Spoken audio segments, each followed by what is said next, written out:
Alrighty. So I got a comment from Sher Shah. Sorry. Hopefully I'm not butchering that too bad. But Sher Shah said this, maybe make a video. Sorry, you know what? Let me go ahead and just, let me see here. Yeah, maybe make a video addressing how the military-industrial complex would respond to something as catastrophic as a social collapse. Okay. And so I said, yeah, good idea. So I'm going to do my best, and this is an assumption. I have only spent a little bit of time in the U.S. Army. So, like I say, I think that I'm going to try to give my very limited opinion on this, but I'll give it nonetheless. So what would happen? Well, the thing is with the military-industrial complex, I imagine is that, you know, if they are smart folks, and I think they do have a fair amount of intelligence.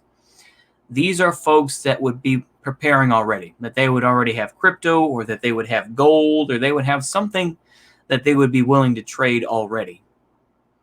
So if the U.S. collapsed in terms of, you know, the dollar, they would already have a way to, you know, protect their investments, I think.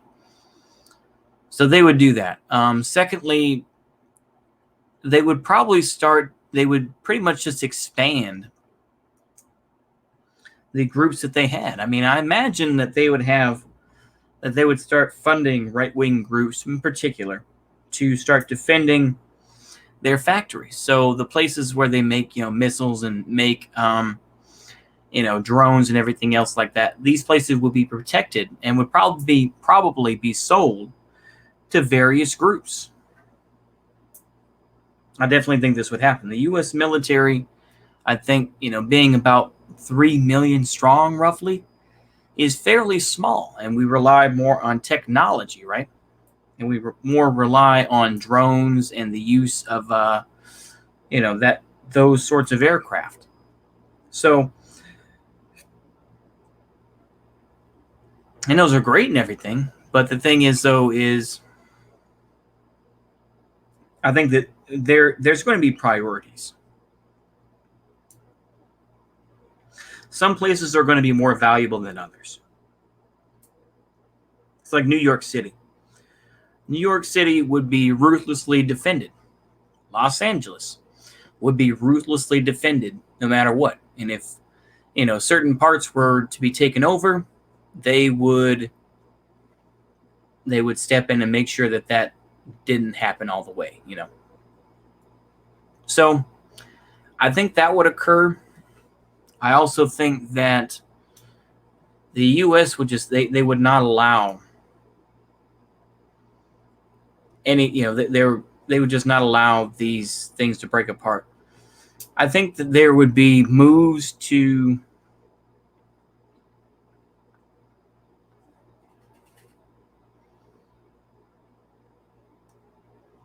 sorry, I just had a brain fart there, but I was going to say is that basically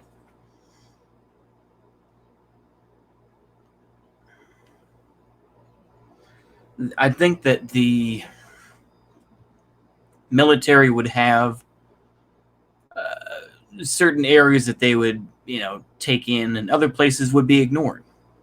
I'm sorry, I repeated myself there, didn't I? But I was going to say is basically, I think it would be much more based on priorities, you know.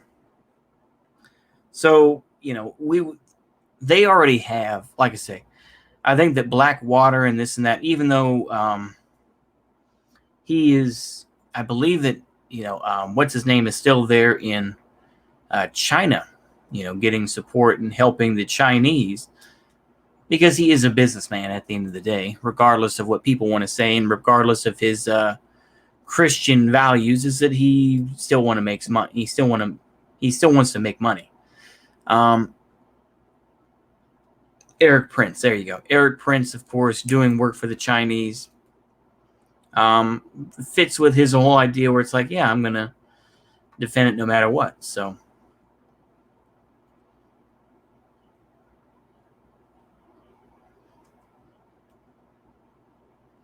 But yeah, sorry for the dead air there, but I feel like in general, I think that's what would occur.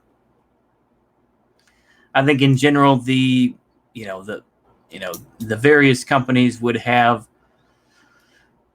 defend their areas with the military, but I feel like the military would be too liable, much the same way as when Hitler felt that the army was a liability. So he instead used the SS, right? Much the same way as that I think they would feel that the U.S. military was a liability, as I think they feel now, because ultimately we saw the National Guard this summer, and we saw them, get down on one knee, right? Because that symbolizes their, it symbolizes that, oh yeah, we're with you, this now. And of course, I mean, it's still an empty gesture, but I think it goes to show just how weak the military is. And of course, like I say, they're doing a huge purge of of so-called white nationalists and white supremacists and all that, and all these extremists. And of course, gangs on the other hand, that's ignored, basically. Ex-gang members and all that. That's not really, nobody really cares about that. But this is where we are. So I think it will be a challenge, but I think that some areas I think will be forgotten about. And eventually they will try to reconquer certain areas. It's like I imagine places like Texas, they're going to protect Dallas, Fort Worth, Austin, and Houston to some degree. But outside of that, I don't think they care, And I think that in time, like I say, Oklahoma, will become a place where, the indigenous tribes will take over. Primarily the Comanche I'm thinking of, because the Comanche are the ones that are really buying up land. Any land that, goes on sale, or that, a family member dies off and they sell the land to the state of Oklahoma, they'll buy it up. They have real estate agents and they are slowly buying up more land. So that's something to watch out for. But I think that's about all I have to say. I don't want to get too deep in the weeds, although I kind of did, but these are my assumptions. I want to make sure I did put it in at the front.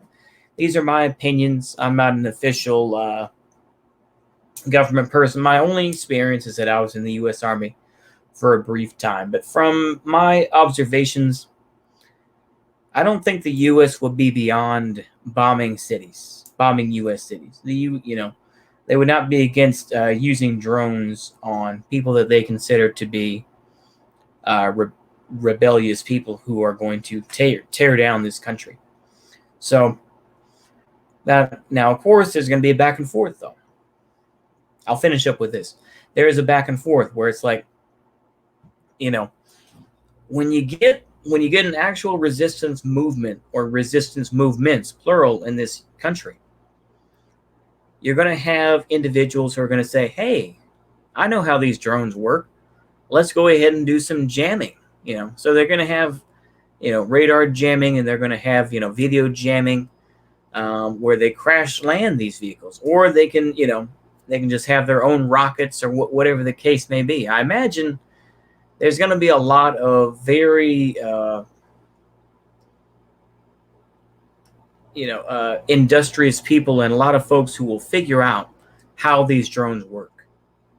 So I think that will be a very big advantage that will occur between what are we going to do with these drones versus now we have to use military forces, or use our private military forces, our paramilitary forces. So, yeah. I mean, that's my view of it anyway. That's my view. It's a very...